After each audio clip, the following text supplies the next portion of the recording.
Welcome back to another episode of Lone Star College Football. Today is our pregame show for the University of Texas versus the Oklahoma Sooners. We have the Red River Showdown, Red River Rivalry. I think there's even another name that they call this, but whatever it is, we've got it this weekend in Arlington, Dallas Cowboys Stadium. Texas Longhorns taking on the Oklahoma Sooners. First time that these two teams are going to be playing where neither one of them are ranked since 1998. So it's been almost 25 years since this has happened. It's not really a good thing. College football is better when these two teams are elevated, but it is what it is, and we are where we are. Before I hop into it, y'all do us a favor and like the video and subscribe to the channel. Really helps us out. We really appreciate all of y'all. We've only been doing this for 2 months. We're already in near 65 subscribers, way faster than I thought we'd grow. So I appreciate everybody who has joined and is working with us. And leave us a comment on some video ideas you have. Any team y'all want us to cover. If enough people are asking for it, I don't mind sitting down and covering UMass if I need to. But with that being said, we're gonna hop right into this. Through 5 weeks of the season, we have a 3-2 Texas Longhorns, with our two losses being to number one Alabama at home by 1 point, last second field goal, and then we also lost on the road in Lubbock to Texas Tech in overtime. We lost by 3. So a combined 2 losses by 4 points. While on the other hand, Oklahoma has dropped back-to-back games. One at home, they lost to Kansas State 41-34 to unranked Kansas State. They're ranked now, but they weren't. And then on the road to an unranked, now ranked TCU. They lost that game 55-24. Honestly, neither one of those, like even the Kansas State, they only lost by 7. If you watch that game, it looks like Kansas State dominated by more than 7. TCU and Oklahoma, they lost by, was that 29? If you watch that game, it really felt like TCU dominated by more than that. In the TCU and Oklahoma game, Dylan Gabriel got hurt. Eric Gray got hurt. That's Billy Bowman, their safety, got hurt. So it's really two of their most important offensive players and probably their most important defensive player. There's no telling yet who's playing this coming week. I would probably assume to see all 3 of them. There's a lot of people who doubt Dylan Gabriel will be able to play with all the concussion protocol things that are going on in the college football world with Tua and the NFL Dolphins situation. There's really no telling. My initial reaction, the way this game has started off, it opened up Texas -4. It's gotten all the way up to Texas -9.5, and that means that people are banking that Texas is going to win this game. I think what people forget though is it really doesn't matter how good or bad these teams are when they play each other. They come in and they play hard. I remember, was it Charlie Strong's first year? We were like 1-4, 1-5 going into that game and beat like the number 4. I think Oklahoma, that was our only loss that season. I think they even made playoffs that year. Their only loss was to like a 1-4 Texas.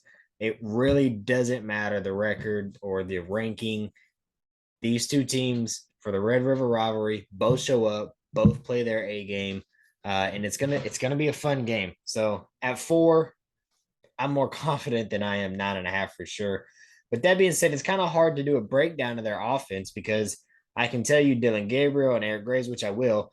Whether they start, I don't know. I hope Gabriel is okay.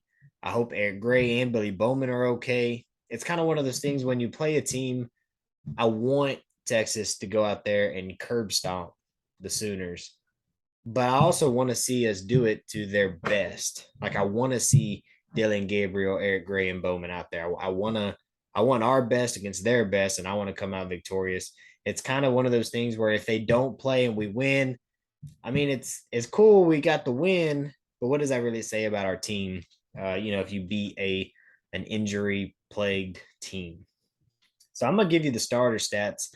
Dylan Gabriel is 85 of 133, 1,215 yards, Only a 63, almost 64% completion percentage. It's not super elite. It's not terrible. However, he does have 11 touchdowns and no interceptions with 9 sacks. Um, no, you can't. I mean, anytime your quarterback has 0 interceptions, you got to be happy. Uh, 9 sacks isn't too terrible considering he's thrown the ball 133 times, uh, while the backup's only thrown the ball 18 and has three. Eric Gray on the ground, 66 for 460, averaging 7 yards a carry and 3 touchdowns. That 7 yards a carry will be a problem if he gets to play. Our run defense has been playing pretty good, but I don't know if we've played. I guess Jameer Gibbs for Alabama, but other than that, we haven't played a running back as talented as Gray. In the receiving room, really they've got 4 receivers over 150, but only one. I guess only one really stands out, and that's Marvin Mims. 22 receptions, 438 yards, and 3 touchdowns. He stands out as a big time playmaker. He was a big playmaker last year. Caleb Williams was able to connect to him a couple times in the end zone for them to have their major comeback against us last year. But getting into the Longhorns, today there are reports saying that Quinn Ewers is coming back and he will be starting this weekend. That's big. Hudson Card has been playing great. Any Longhorn fan that's hating on Hudson Card right now, y'all can just see your way out. He's playing so well. You can't ask for much better considering he is a backup. He's 74 for 107 or 74 of 107, 923 yards, a 69% completion percentage, 69.2. I just told you Dylan Gabriel was at 63. This guy's at 69, so that's a lot better. 6 touchdowns to 1 interception and 8 sacks. Quinn Ewers, 25 of 36 for 360. Also, just barely higher at 69.4. 2 touchdowns and 1 interception. The difference really between these two quarterbacks is I don't even know if I could say consistency on the deep game because Quinn Ewers hasn't gotten to throw the ball deep that many times. But we saw him connect with Xavier Worthy in the first quarter of that Alabama game on a deep 9 route. Hudson Card hasn't really been able to do it consistently. He's done it, but not in a way that makes you feel good about it. Oklahoma's pass defense is bad. If Quinn Ewers comes out and he can play like he did against Alabama, that gives us a great, great situation, um, especially because of Bijan Robinson. Bijan has 88 attempts for 515. That's just under 6 yards per carry. It's 5.9 with 8 touchdowns. Fun fact, not really a fun fact. The Texas Longhorns rushing or run blocking, our offensive line run blocking is last in the Big 12, but our offensive rushing yards is first in the Big 12. The problem for Oklahoma is their run defense is last in the Big 12. So they have the worst rushing defense or run stopping defense, and Texas has the best offensive run game. That bodes really well for us. If you can manage the clock offensively on the ground, you usually can win. The question is going to be, does our offensive line stand up and actually get leverage? Like if you watch these games, what you see is you see way too many plays where Bijan and Roschon are getting hit 3-4 yards behind the line, and Bijan just so happens to be the best running back in the country, and he's able to spin or stiff arm or juke or just do something nasty and get out of it and gain a yard or two. Roschon's the same way. Boy, if our offensive line could just get some better run blocking, Bijan probably be at 700, 750. I mean, the dude, he's a stud. He's got 8 touchdowns on the season already, just in the running game. I think he has another 1 or 2 in the receiving. He's got one more receiving. Getting to the receivers, Xavier Worthy finally had him a breakout game last week. He had 7 receptions, 119 yards, and 2 touchdowns. Puts him at 21 for 331 and 3 touchdowns on the season. Jay Witt, 21 for 257. He has not found the end zone yet, so I really want to see that this weekend. And then probably, I wouldn't say the most surprising, but I guess I wouldn't even say the most, like, I'm not most excited. I want to see Xavier Worthy do great. Jatavian Sanders, dude, 20 receptions, 212 yards, and 3 touchdowns already. It has been so long since we've seen a athletic tight end in our program. Like, don't get me wrong, Cade Brewer was good on the blocking schemes. Who was our other tight end last year? I'm not gonna be able to remember his name because he didn't get to play as much as I thought he would. He was way I think he was more talented as a tight end. I think he was under Cade Brewer because of years of experience and blocking is why he didn't get to play as much. He transferred out. But he was good. He was like the receiving tight end you want. He just wasn't a full complete tight end. It seems like Jatavian is the full complete real deal. Line him up next to a guard or a tackle and let him block, throw him out in the slot and let him run routes. We've seen him get the ball on like the whole route tree. Like he can do everything. I guess maybe we haven't seen him run a 9 route yet, but he's done pretty much everything. He's a redshirt sophomore, so we have him for at least one more year, and I hope we really continue to utilize that. Bijan Robinson in the receiving game has another 10 catches for another 188 yards and 1 touchdown. He's touched the ball 98 times and has 700, 98 times for 700 yards and 9 touchdowns. I mean, if you've got a guy who's getting in the end zone 10% of the time, we got to keep making sure that ball is in his hands. Bijan is a stud. Uh, he's making a great case to be a first round NFL draft pick this year. And I couldn't be more happy for him in that. With all that being said, I really think this is a great time for Texas to take advantage of it. I thought last year was going to be a great time to take advantage of it. We had Oklahoma coming off a loss to K State last year, and we just opened them up and we were destroying them in that first half.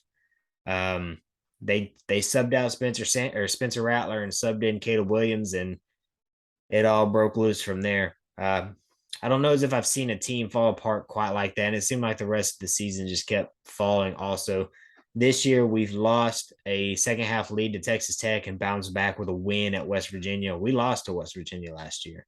So this team is fighting better than they did last year.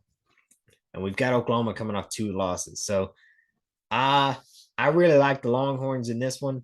I know that's surprising coming from the guy covered in Longhorn stuff.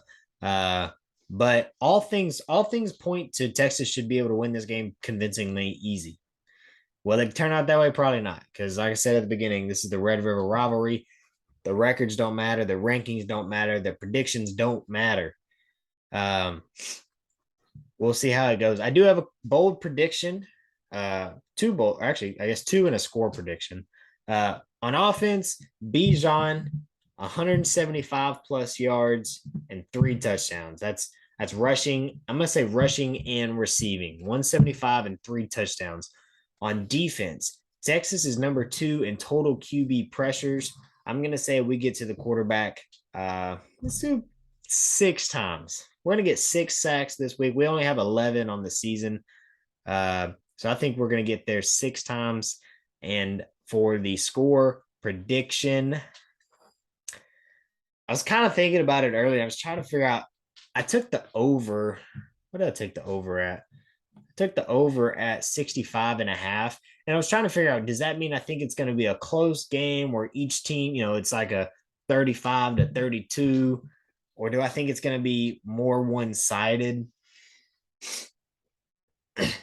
Based on how the run game situation and the fact that Oklahoma State's passing offense or passing defense isn't good, and we have Quinn Ewers back, I really feel like we should be able to win this game convincingly. And I'm gonna make a prediction, knowing that I very easily can be wrong. I think Texas wins this game, 45. I'm gonna say 45-27. I think 45-27 is a pretty good prediction. I don't think with the way the game is, Dylan Gabriel and Eric Gray play, this game is our defense. I don't think will be able to hold them under 20. 27 gives them 3 touchdowns and 2 field goals. But I think our offense should be able to put in easy work this week against this defense. They're just not playing at a high level. So, yeah, I like that. 47-27. Is that what I said? 45. I said 45. 45-27. Y'all do us a favor. Find us on TikTok and Twitter at Lone Star _CFB. Appreciate y'all. Hook 'em.